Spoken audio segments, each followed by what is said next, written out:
৪০ বছরের অপেক্ষা অবশেষে মিরপুরে হলো তার অবসান। বাংলাদেশের ওয়ানডে ক্রিকেট ইতিহাসে প্রথমবার অস্ট্রেলিয়াকে সিরিজ হারালো টাইগাররা। সিরিজের দ্বিতীয় ওয়ানডেতে জয় তুলে নিয়েছে মিরাজের দল।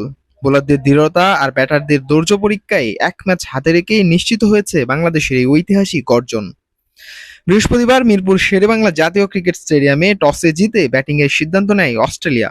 বৃষ্টি নামার আগে ৪২ ওভারে ১৮৭ রান তুলে সফরকারীরা।